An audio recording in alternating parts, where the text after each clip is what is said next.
Alam naman natin na napaka-successful nga talaga ng MediaCon ng Don Bell para sa kanilang upcoming teleserye na Can't Buy Me Love.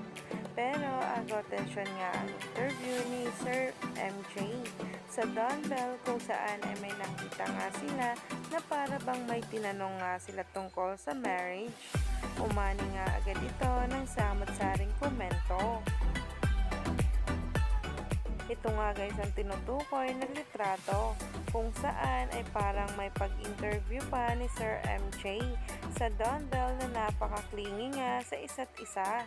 Dahil nga sa talas ng mga mata ng Soco Nation, napansin nila ang librong nakaipit dito sa upuan kung saan ay may title nga itong Marriage is a Marathon na talaga nga namang nagpakilig sa maraming netizens at ng mga bula.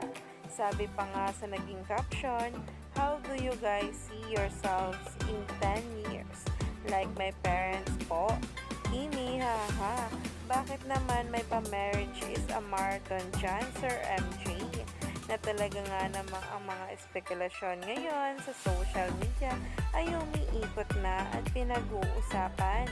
At talaga nga namang marami tayong dapat abangan. Kung ano man talaga ang pinag-usapan nila, dapat na nga natin tong abangan. Lalo pat baka ipalabas din nga ito sa TV Patrol. Kaya naman, stay tuned lang tayo for more updates tungkol mismo kay Donnie Pangilinan at Bel Mariano sa mga susunod na araw.